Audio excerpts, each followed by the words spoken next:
Já faz um tempo que histórias em quadrinhos deixaram de ser consideradas apenas coisa para criança e foram reconhecidas como uma forma de leitura válida para todas as idades. Uma das obras que ajudou a consolidar esse status das HQs foi esta aqui, ó.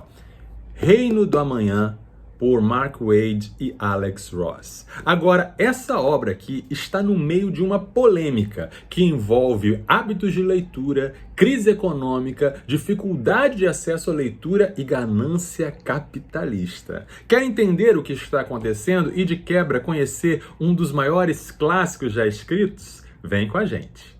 Bem-vindo, viajante! Eu sou Marcelo Santos e se você acredita que boas leituras são uma excelente companhia pela jornada da vida, este é seu canal. E se você ainda não tem o hábito de ler, mas quer começar a se aventurar nesse caminho, o Viajando na Leitura também é para você. Então aperte o cinto e vamos ao vídeo de hoje. Tem gente que ainda acha que as histórias em quadrinhos, os populares gibis, são só coisa para criança ou então para adultos que têm algum probleminha, né? Mas, especialmente as histórias de super-heróis com as suas cuecas por fora da calça.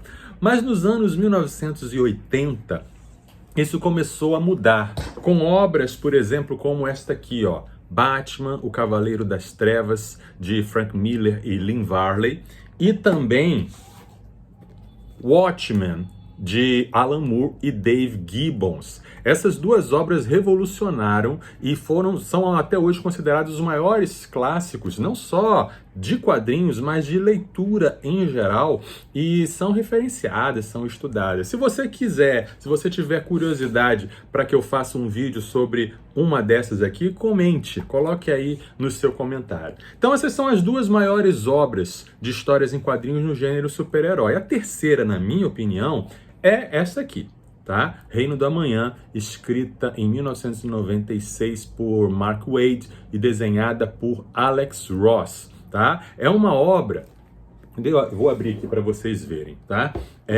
Dá para ver a qualidade dessa obra pelos desenhos, né? Os desenhos pintados do Alex Ross, você já deve ter ouvido falar, né? A arte é realmente deslumbrante. Você tem aqui realmente um fenômeno, tá? Deixa eu mostrar para você algumas artes aqui mais icônicas desta obra, né? Temos aqui o Batman, por exemplo, né? Deixa eu mostrar aqui o Superman, né? Inclusive, o logotipo do Superman nessa história é o que vai ser usado no novo filme do James Gunn, que vem por aí. Essa série marcou uma geração. Qual é o tema? Qual é a história, o assunto dessa história? É uma pergunta, né? O que acontece quando nós perdemos a esperança? O que acontece quando nós nos rendemos ao cinismo? O que acontece quando deixamos de acreditar nos valores de certo e errado e deixamos de ensinar isso para as gerações futuras? Tá? Na história do Reino do Amanhã, é passado num futuro provável, em que o Superman ele desistiu da humanidade. O Superman ele abre mão de ser assim o protetor, o herói, o exemplo, e a sociedade fica então com os chamados anti-heróis, né? Os heróis mais novos que não hesitam em matar seus inimigos, são violentos, não têm cuidado uns com os outros. Então tem esse conflito entre os valores clássicos e os valores novos, tá? Além disso, tem um subtexto que fala sobre o apocalipse, o fim do mundo, em que os heróis eles são retratados meio que como deuses, e quando eles lutam, eles acabam destruindo o mundo. Tem uma reflexão sobre esperança, uma reflexão sobre bondade, sobre valores, uma história que vai realmente fazendo um mergulho psicológico nesses personagens e usando, muito além de uma aventura de super-heróis apenas, mas é algo que nos leva à reflexão sobre o nosso mundo, sobre como vivemos, sobre o que vamos deixar para as novas gerações. Também é um comentário sobre a própria indústria de quadrinhos naquela época, nos anos 90, que era uma época marcada pelos anti-heróis. pelos heróis cínicos, pelos heróis que matavam, como Wolverine, Deadpool, Lobo, e também os heróis da editora Image, como Spawn e etc., que eram marcados pelo cinismo, que eram marcados por uma falta de uma ética muito bem marcada. Então, o Mark Waid, nessa história, ele vai levantar todos esses temas. Tá? Então, é uma história por si só importante, valiosa, reflexiva e muito bela, muito bonita. Agora, Reino da Manhã voltou a ficar famosa na internet nesses dias, não só por causa da sua indiscutível qualidade, mas por causa de um movimento, digamos assim, econômico e editorial. Tá? Quer saber o que movimentou a internet nas últimas semanas? Eu vou responder. Mas antes, eu quero pedir o seu like. Quero pedir que você coloque aqui a sua curtida. Se você ainda não se inscreveu no nosso canal, que está começando uma nova fase, se inscreva para você sempre receber as notificações de um vídeo novo. Tá? Ajude-nos a divulgar esse novo projeto aí para que mais pessoas se aventurem pelo mundo da leitura. Tá bom?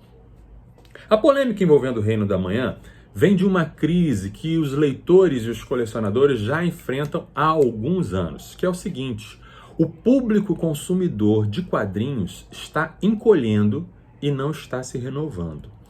Desde o início, os gibis eles sempre foram uma mídia popular. Quando o Superman fez a sua estreia na revista Action Comics no ano de 1938, era um gibi vendido por centavos. As crianças, durante a Grande Depressão americana, as crianças pobres compravam aos milhões. Era a diversão popular. Tá? E até alguns anos atrás ainda era o gibi uma coisa popular.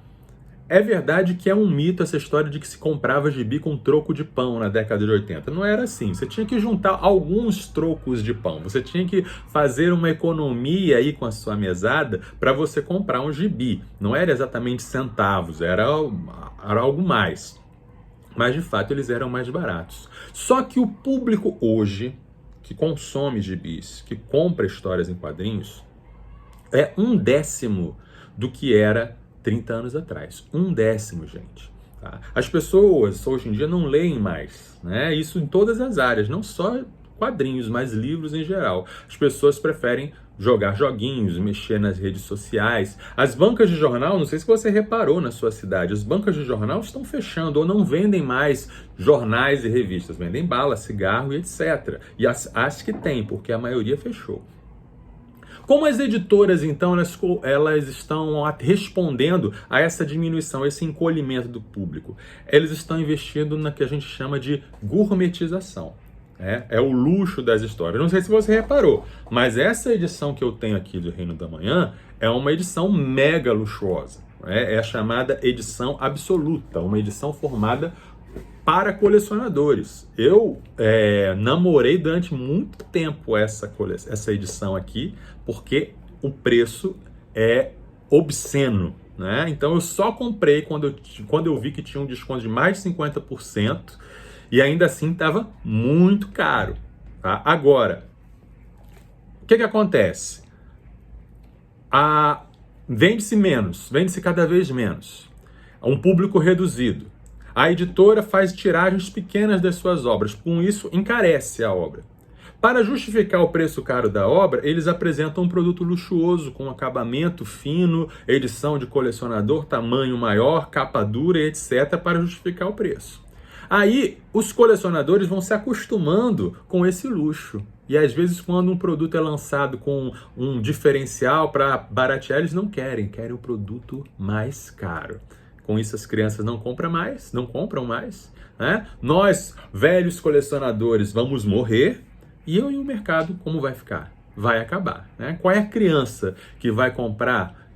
Vai sair do filme da Marvel e vai pedir para o pai para comprar uma história em quadrinhos da Marvel, só que a história mais barata que tem é R$70, R$80, capa dura, luxuosa. Como é que vai se renovar o mercado desse jeito? Tá? Como remediar isso? Remediaria-se isso através de investimento em marketing e popularização e aumento da oferta, das tiragens das histórias em quadrinhos. Nos Estados Unidos e na Europa, eu já vou chegar no Reino da Manhã, calma. Nos Estados Unidos e na Europa, começou um movimento chamado Back to Basics. Por exemplo, tivemos uma linha da DC em que os grandes clássicos foram publicados em formato menor, chamado DC Pocket, DC da editora DC Comics, com capa cartonada, não a capa dura. E aí essas histórias eram vendidas com um preço popular para renovar o mercado. Quando eu fiquei sabendo dessa iniciativa, eu fiquei ótimo, que legal. E aí no final do mês passado, no final de abril, a editora Panini, que é quem publica a editora DC aqui no Brasil, a editora DC que publica Superman, Batman e etc., anunciou que iria lançar essa linha DC Pocket, com o objetivo de vender mais barato e alcançar maiores públicos. E aí eu pensei, sensacional, é isso que estamos precisando. Precisamos que todo mundo conheça essas obras. E a obra inicial dessa nova linha foi justamente Reino do Amanhã. Fiquei mais contente ainda, porque para mim, quanto mais pessoas conhecerem essa obra, melhor. Mas aí, quando eu vi o anúncio, sabe por quanto que estão vendendo essa edição Reino do Amanhã, que supostamente é para ser uma edição popular, de fácil acesso para qualquer um comprar? R$50. Gente, meu mundo caiu, o chão se abriu, né? Não faz sentido você querer lançar uma linha popular para que as crianças, para que as pessoas que talvez nunca nunca tenham lido uma história em quadrinhos, vão se aventurar para ler e lançar por R$50, ainda é um preço muito caro.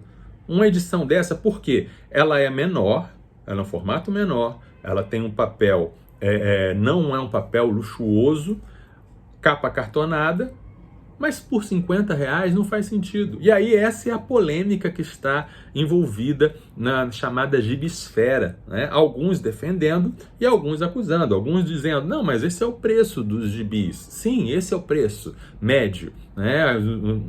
30, 40, R$50. Mas é caro. Se a ideia é atrair novas pessoas, se a ideia é popularizar, teria que ser mais barato do que isso. Outros ainda disseram que não gostaram porque preferem o luxo, não querem admitir que uma revista em quadrinhos tão clássica quanto o Reino da Manhã seja lançada num tamanho reduzido, sem o luxo. Isso aí é um pensamento que eu acho elitista, né? Eu acho que não tem nada a ver. Agora, como em todas as boas histórias em quadrinhos e obras de literatura, e filmes também, essa história tem um plot twist, quer dizer, uma virada no final que surpreende todo mundo. Sabe qual é o plot twist?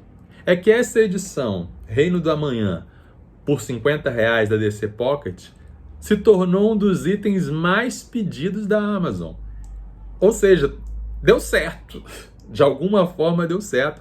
As pessoas estão pedindo, as pessoas estão comprando. E aí eu fiquei assim, não entendi mais nada. Não estou entendendo nada. Eu deixo para vocês aí a recomendação, né, de que Reino do Amanhã é uma obra que merece ser lida, não importa qual seja o formato, não importa o que vai fazer, mas leia de qualquer jeito.